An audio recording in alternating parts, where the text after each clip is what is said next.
Koppen की योजना के अनुसार भारत में जलवायु प्रदेश एएमडब्ल्यू लघु शुष्क ऋतु वाला मानसून प्रकार गोवा के दक्षिण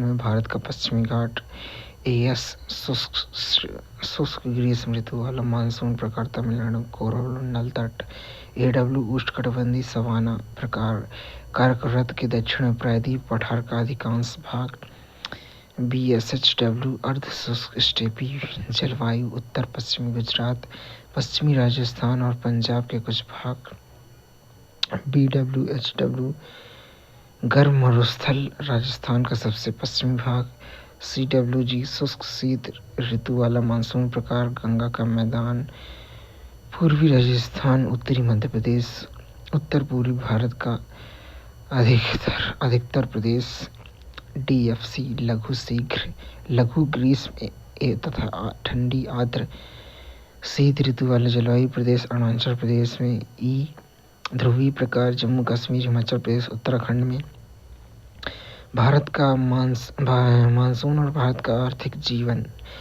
मानसून वह धुरी है जिस पर समस्त भारत का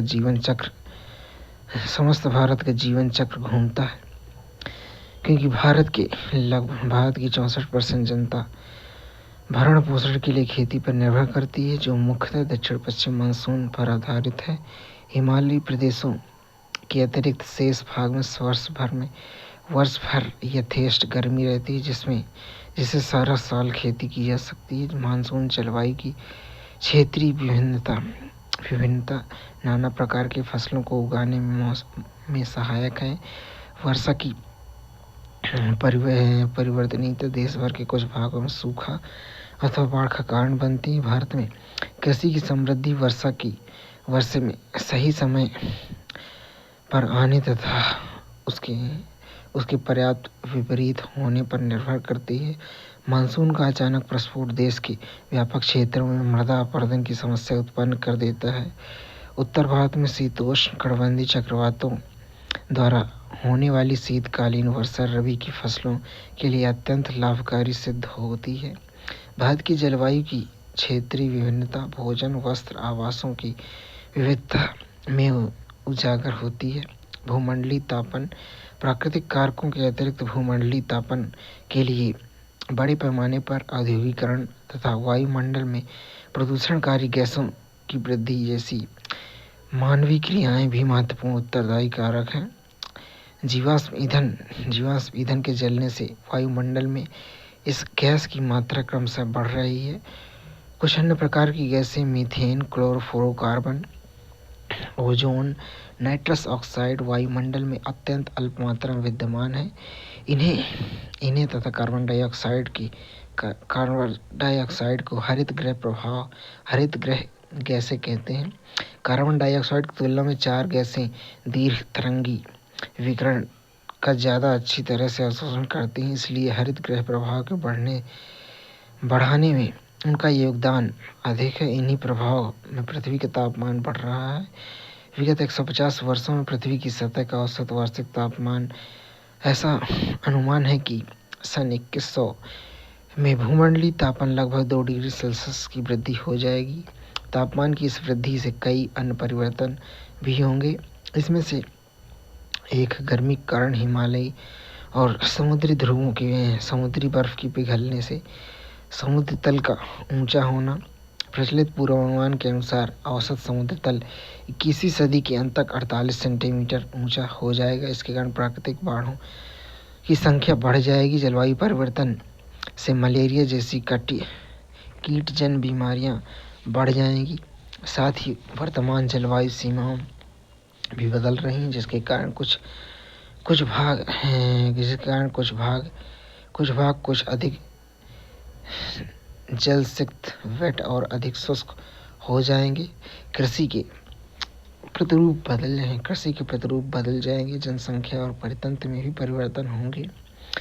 निष्कर्ष में कहें तो भारत का मौसम मुख्य रूप से मानसून से प्रभावित जटिल प्रारूपों का मिश्रण है। शुष्क उत्तर पूर्वी पवनों और आर्द्रता से भरपूर दक्षिण पश्चिम पवनों के बीच दोलन उपमहाद्वीप के विभिन्न जलवायु क्षेत्रों का निर्माण करते हैं। हालांकि हिमालय क्षेत्र एवं महासागरीय उपस्थिति भी तापमान को नियंत्रित करने में महत्वपूर्ण भूमिका निभाने वाला कारक है। भारत की जलवायु एकता और विविधता दोनों का एक उत्कृष्ट उदाहरण है, जिसमें राजस्थान, लद्दाख जैसे स्थानों में भीषण तापमान तथा मेघालय में तमिलनाडु तक वर्षण में व्यापक भिन्नता विद्यमान है। इस जलवायु भिन्नता का कृषि और सांस्कृतिक प्रथाओं सहित जीवन के कई पहलुओं पर गहरा प्रभाव पड़ता है और यह देश की पहचान का एक महत्वपूर्ण घटक भी है।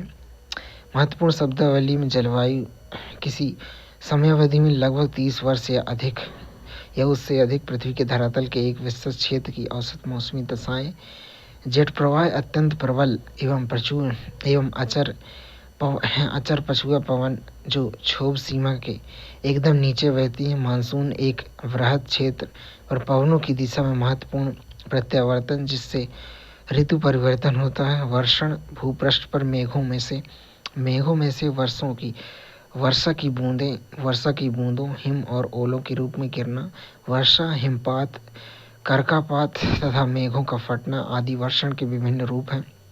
समदाब रेखाएं मानचित्र का ये चार्ट पर वे रेखाएं जो समान वायु दाब वाले स्थानों को जोड़ती हैं। अंतः उष्णकटिबंधीय अभिसरण क्षेत्र विषुववृत्त या उसके पास निम्न वायु दाब तथा आरोही वायु का क्षेत्र, ऊपर उठने वाली वायु धाराएं वैश्विक वायु अभिसरण तथा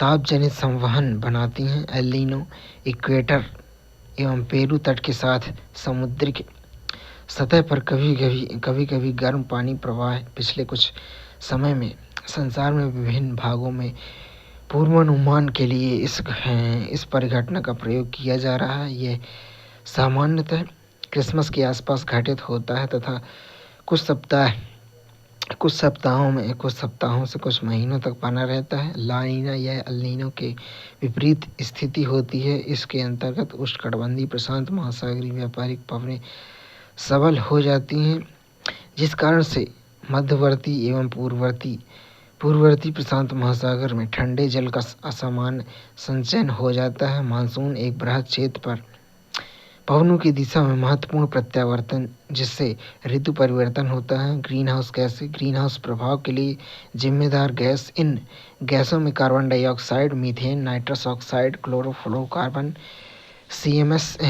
CMC तथा क्षोभमंडलीय ओजोन सम्मिलित हैं।